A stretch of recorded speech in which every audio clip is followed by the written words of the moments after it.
अस्सलाम वालेकुम दोस्तों, आज की कहानी का नाम है 5 लाख।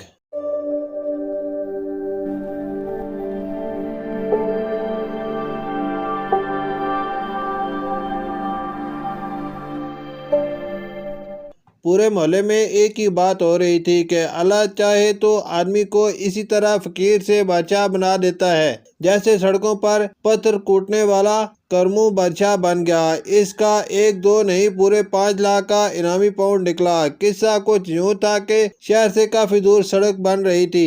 करमू को ठेकेदार से हफ्ते की मजदूरी लेनी थी। इत्तेफाक से ठेकेदार के पास नकद पैसे नहीं थे। उसने करमू को मजबूरन पाउंड दे दिया कि इसे बड़ी दुकान पर देकर सौदा सलफ खरीद लेना। करमू की बीवी जोरा बड़ी किफायतशार औरत थी। वो करमू से कहने लगी, तुम्हारे बड़े भाई के पास संदूक में बेशुमार पाउंड पड़े हैं। रफीक की बीवी के अटैची केस में 8-10 पाउंड तो मैंने भी देखे हैं। तुम्हारे भाई ना तुम्हें उधार देते हैं ना तुम्हारी मदद करते हैं। खुद दफ्तरों में बाबू हैं और तुम सड़कों पर मट्टी भागते हो। हम इस पाउंड को अपने पास रख लेते हैं। हो सकता है रब हमसे राजी हो जाए और हमारे दिन फिर जाएं। जोरा ने ठीक ही कहा था। अल्लाह ने बाकी इनकी दुआ सुन ली थी। ठेकेदार को जब इनाम निकले का इल्म हुआ तो उसने करमू से कहा, तुम्हारे लिए तो ये पाउंड सिर्फ 5 लाख रुपए का है, लेकिन हम जैसे कारोबारी लोगों के लिए इसकी बड़ी अहमियत होती है। हमारा काफी टैक्स माफ हो जाता है। तुम सीधे साधे आदमी हो, बैंकों में धक्के खाने के बजाय तुम ये पाउंड मुझे 5 लाख में दे दो। करमू बोला, बिस्मिल्लाह जी, पहला हक आपका है, आप खरीद लें। करमू ठेकेदार की कोठी से 5 लाख रुपए का थैला भर लाया। दूसरी सुबह क्या देखता है कि उसके दोनों बड़े भाई अपनी बीवी बच्चों समेत करमू के घर आए हुए हैं। इन सब को देखते ही करमू की बीवी जोरा बोली, भाईजान आप और हमारे घर हम ख्वाब तो नहीं देख रहे, आपको ईद के दिन भी हमारे घर नहीं आते। ज़ारा की बात सुनकर उसकी देवरानी कुलसूम बोली, रहने दो बहन, तुम ही तो हमसे नाराज रहती हो। लाख लाख मुबारक हो, अल्लाह ने तीनों भाइयों की किस्मत खोल दी है।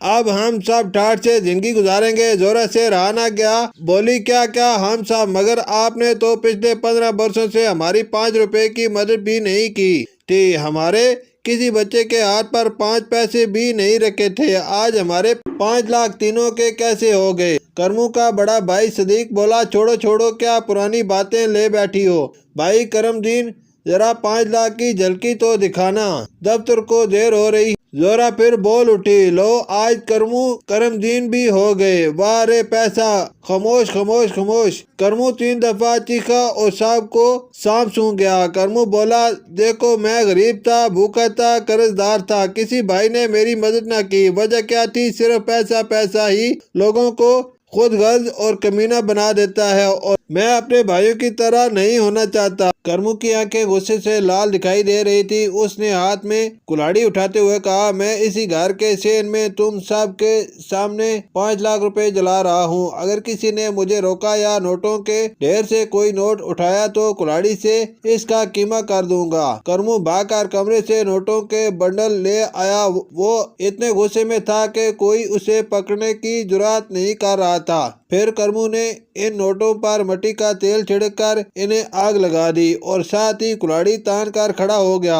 शोर सुनकर पड़ोस ने दीवारों से और बच्चे बाहर से जलते हुए नोटों का मंजर देख रहे थे। हर चेहरा पीला हो रहा था। इधर नोट जल गए और उधर करमू की बीवी धड़ाम से जमीन पर गिर गई। करमू के भाई और दूसरे बड़बड़ाते हुए अपने घरों को चल दिए। किसी ने इसकी बीवी की परवाह तक न की। करमू काफी देर के बाद अपनी बीवी को होश में ला सका। जोरा ने होश में आते ही करमू से मुंह फेर लिया। करमू ने नहायत आस्की से इसके कान में कहा, अरे खुशबख्त, मुझे बौले कुत्ते ने काटा है कि मैं 5 लाख रुपए जला दूं। वो तो बच्चों की लॉटरी वाले नकली नोट थे जिन्हें मैं 50 रुपए में खरीद कर लाया था। अब बता, अगर वो 50 रुपए जाया न करता तो मेरे 5 लाख कैसे बचते? वो देख, पूरा बैग नोटों से भरा हुआ है। अच्छा, आप जल्दी से खुद भी तैयार हो जाओ, بچوں کو بھی تیار کرو، ہمیں یہاں سے نکلنا ہے۔ بہت کم لوگ جانتے ہیں کہ سب سے اچھی پیسٹریاں اور سالگرہ والے کیک کرم الدین بیکر سے ملتے ہیں، اور کرم الدین بیکر کا مالک وہی کرمو ہے جس کا 5 لاکھ روپے کا انعام نکلا تھا۔ وہ اپنے سادہ لیکن خوبصورت مکان میں بہت سکون سے زندگی گزار رہا ہے۔ اس کے خود غرض اور لالچی بھائیوں کو اس جگہ کی ہوا تک نہیں لگی۔ شکریہ۔